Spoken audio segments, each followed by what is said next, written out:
Live. Hi, my friends. Welcome to Palimpsest Live. It probably has some great acronym, but we don't really have an acronym like SNL or something like that. But we are the International Artists Alliance, and we're creating work that's really traversing the world in physical space. We are 7 artists. Our dear friend Julie is here. Something came up for her. But we met online during the pandemic, and we discovered something that was kind of core, all of us, that we all talk about place and identity and how we enliven our lives through our art.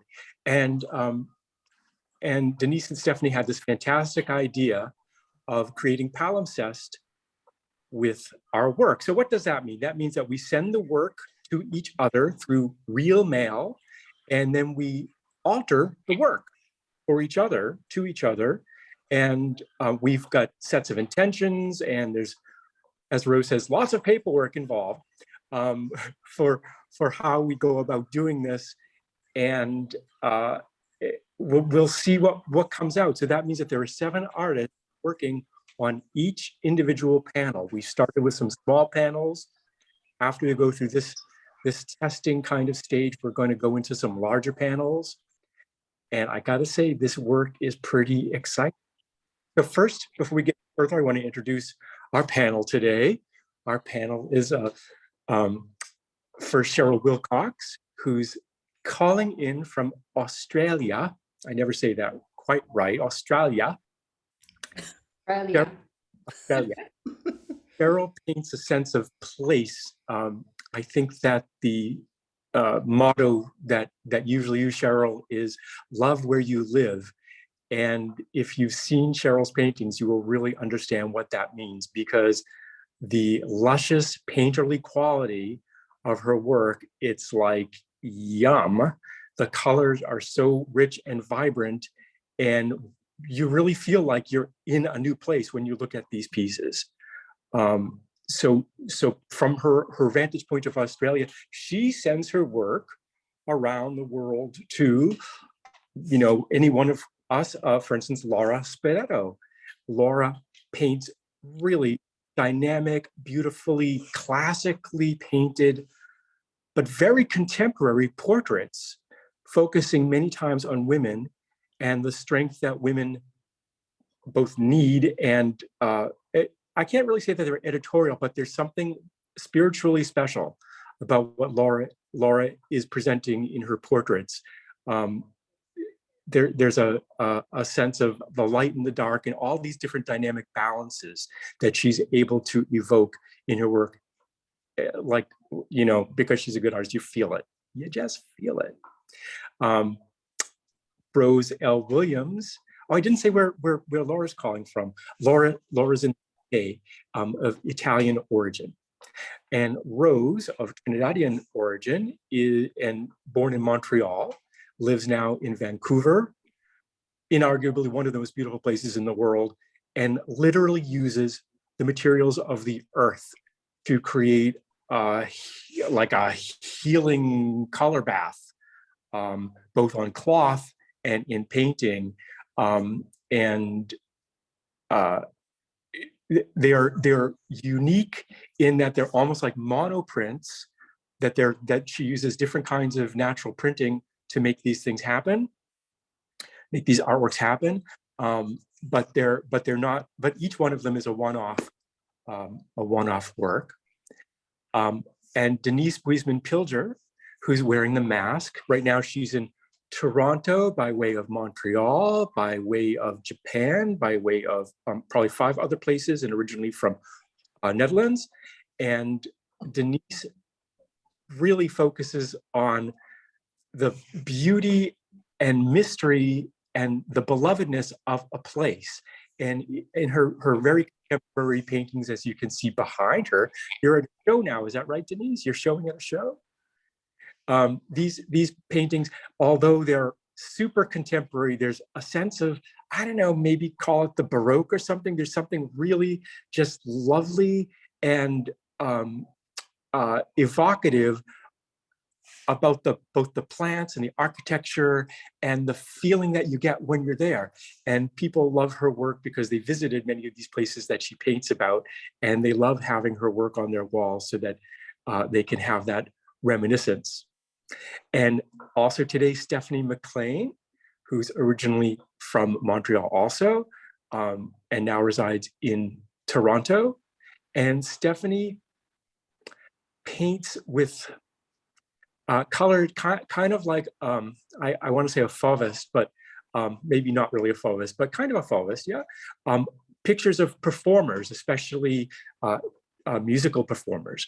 And what Stephanie's able to do miraculously is bring out the sound in these paintings of these sonic artists. So it's a every one of us has some kind of a sense of place and identity. Now, my work you can see behind. In my work, I'm calling from Los Angeles. My name is Ross. I use the Hebrew word chai, which means life. It's a constraint that I use and a device that I use to talk about connecting with life and connecting with the bigger forces of life and how we might navigate them. All of our work talks about making life stronger. Each one of us is doing that. And today, we are going to also look at some pieces that we've sent to each other, kind of like an unboxing, I guess. And I was wondering. Us? Yes, Don't Rose. forget Julie. I forgot Julie. Thank you, Rose. She's not on the screen, so in my notes. And then our is in Rhode Island, and she paints the seascape. Well, what I want to say really is that she paints with light, and paint is sort of the excuse that's calling itself light here, because Rhode Island is a uniquely bright and glittering kind of environment with the length of seashore of this tiny state, and she makes it come alive. She has a real connection to the seashore and to the marsh, and I think she refers to herself as a contemporary impressionist. And I gotta say, it's a little bit beyond impressionism. There's something extra that Julie's bringing. And if you've been to New England, if you've been to Rhode Island, you can, once again, you really get a sense of place, and her identity as a fisherman's daughter really comes through. It's her love. It's all of our love of what we're doing is what we do our pieces. Thank you, Rose. Thanks for pointing that out. So who has a piece that they might want to unbox for our group today? I know I have two. I think you should go first because I unboxed last week, although I still have the piece to show people like how it's developing. Okay. You know, I didn't bring it close enough. Pardon me. Drum roll. Drum roll. Why I haven't sent them out? Because keep looking at it, like, not quite right yet. Not quite right yet. So you really do see things in process here. So this one, see, we sign them on the back on these small birch panels, and we have letters and numbers, and that's how we determine from a matrix who we're going to send them to. So this was sent to me by Rose, and it was originated by Laura. And so maybe you can even tell from my descriptions of whose work is whose. You could see that these leaves, which were printed on some kind of a creative paper, I'm not going to say exactly what the creative paper was, but you would be amazed what it really is, because it looks like it's handmade paper. And it's and the painting of the female portrait. Laura, who's the female portrait that you painted here? It's my daughter. She's my daughter. She's your daughter. And the theme that we're intending for all of our paintings is about transformation.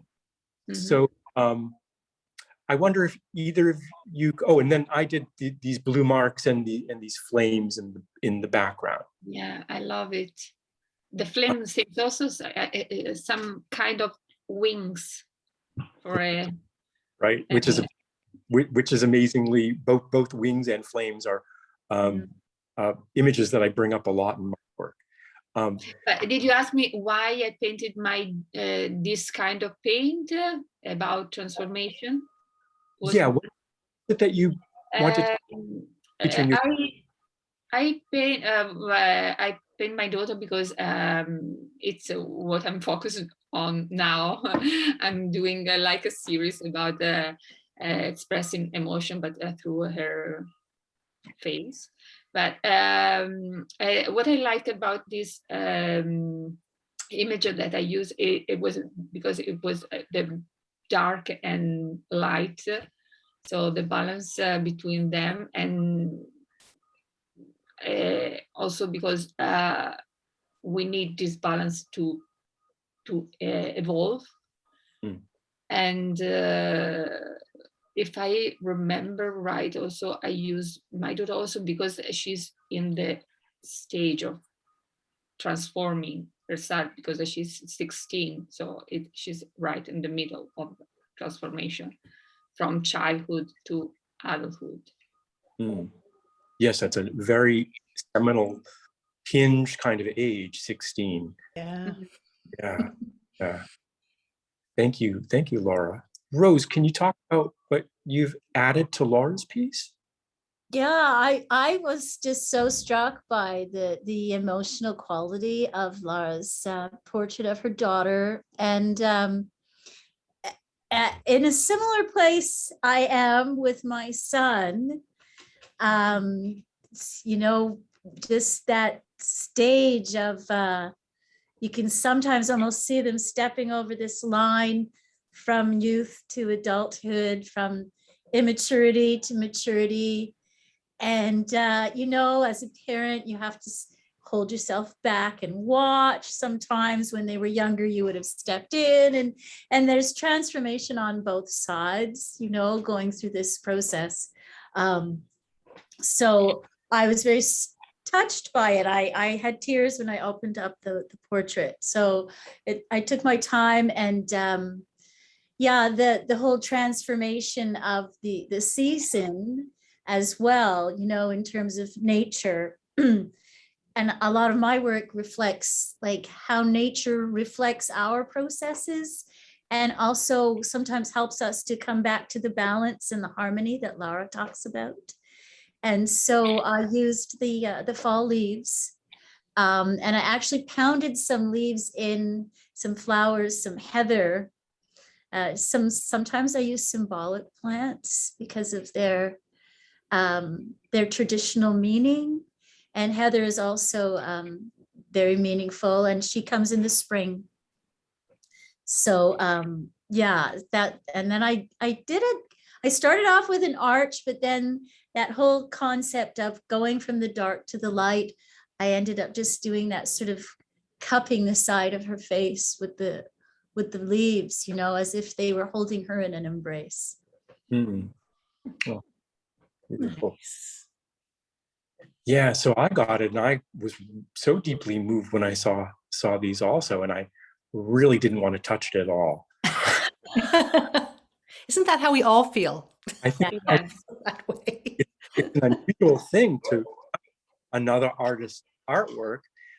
If you've ever had an experience in an art class or art school where the teacher comes and says it's not drawn that way, it's drawn, and then goes on to your piece and makes their own mark on it, you know, sometimes it's helpful, but more often than not, I don't know, it kind of makes my skin like cookie like that. But in this case, this is really the intent and the movement that we're going. You know, if we don't do this, then we don't have our project. So we all use different materials too. So Laura, did you paint yours in acrylic? Acrylic, yes. And Rose, you affixed almost like a collage or a montage kind of?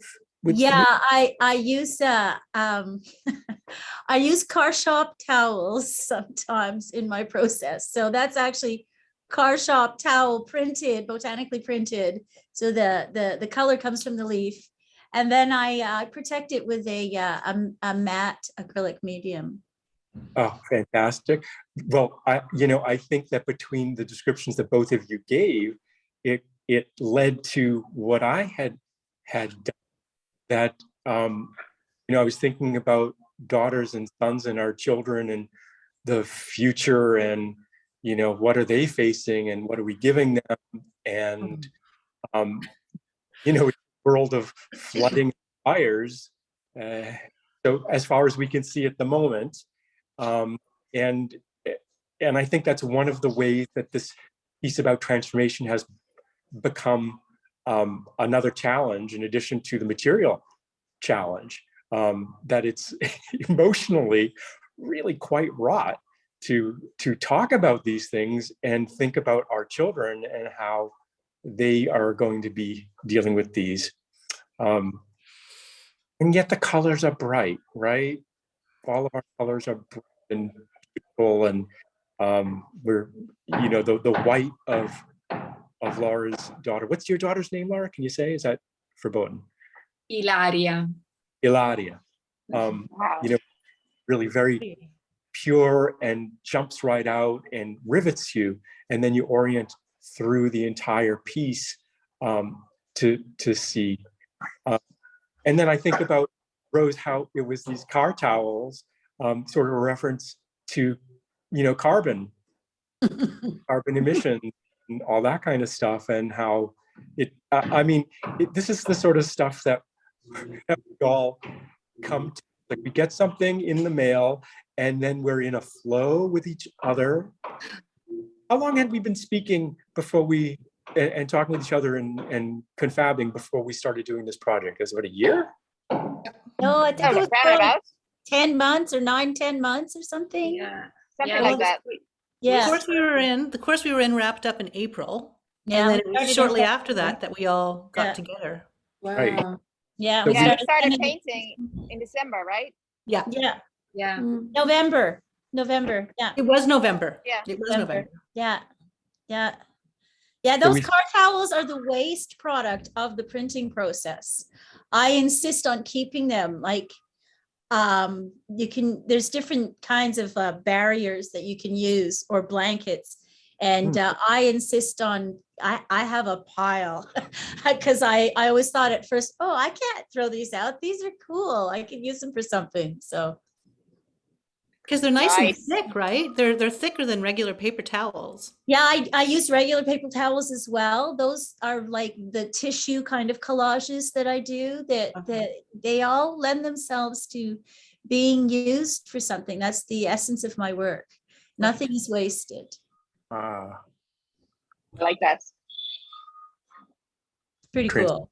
transform- Yeah, I'm Awesome. really moved at also by the, like, during this process of working on each other's paintings, that it's ending up not necessarily being like a technical challenge, but more of a emotional, conceptual challenge and process of growth that I've been really starting to kind of dig into. I'm enjoying I it. find it really interesting how the experience of doing this project is so different if you're working on a panel yourself, or you are seeing these panels evolve. And the panels that I haven't touched yet, every time I see them, I'm sort of amazed by the progress that they've made and how they are truly becoming their own thing.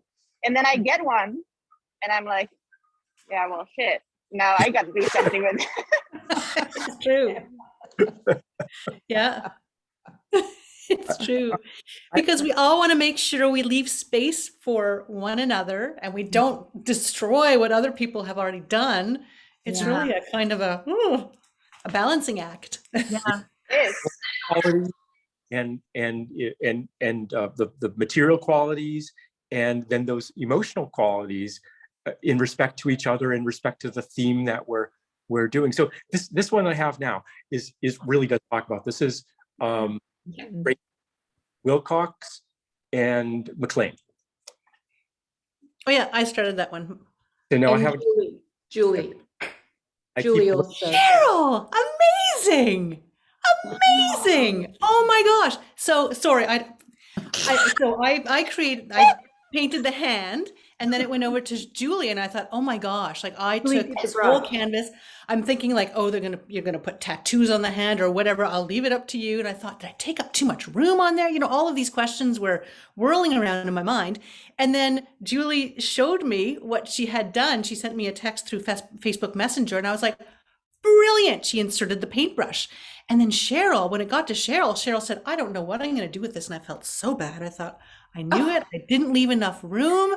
And then you go and just like further, my mind was already blown. Now there's just nothing left because you blew the whole thing.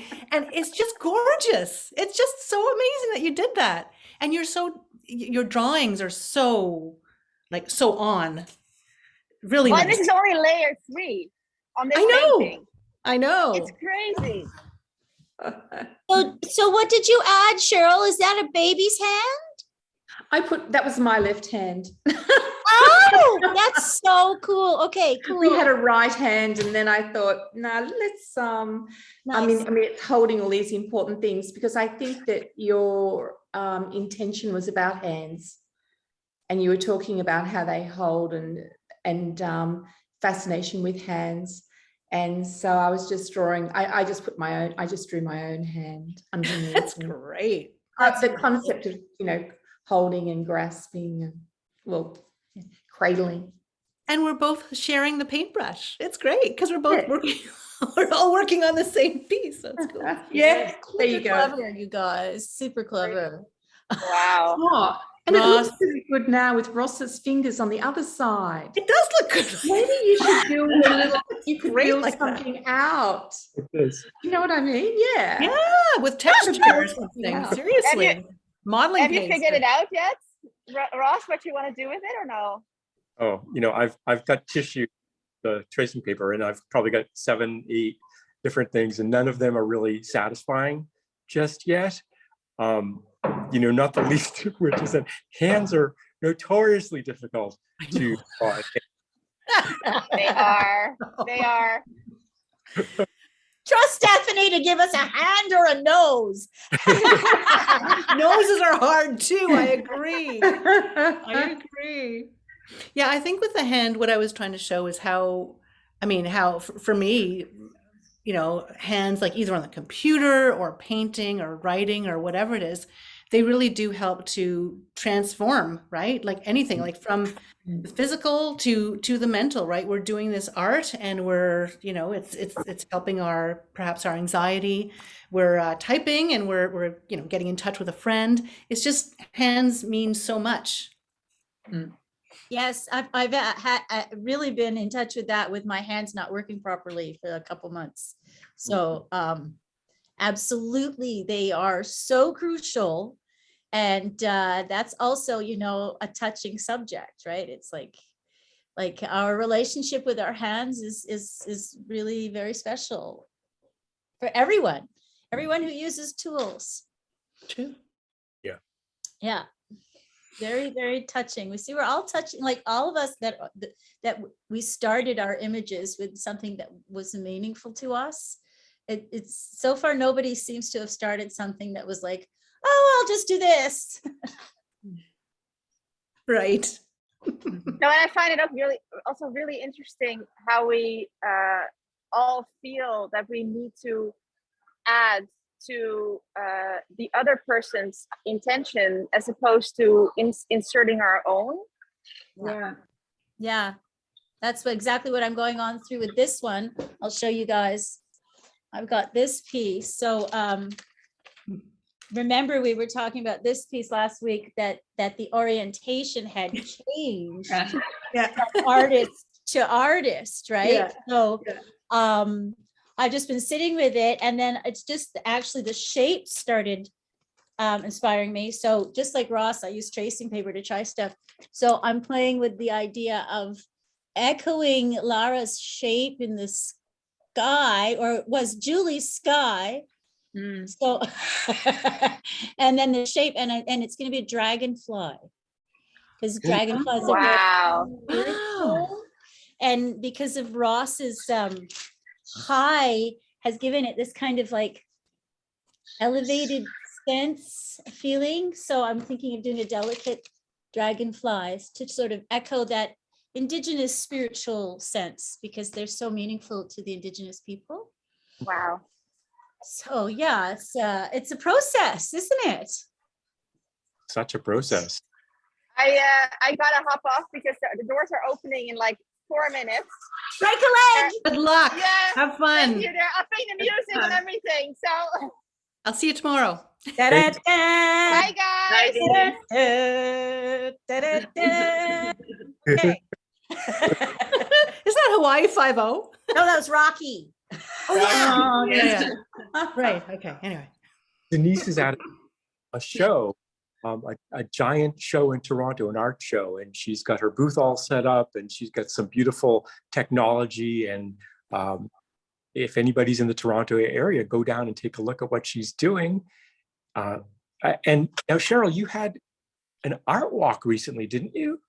Yeah, we I think that was about the first one of the first events after the lockdowns of the previous years, and it was actually through a real estate agent, and that they have their manager, or sorry, their owner is a female, and her concept is community, which is really interesting. Yes. And so they hired out the the local surf club, and they just it was just a Facebook thing. But I thought art walk, I thought people were going to walk here.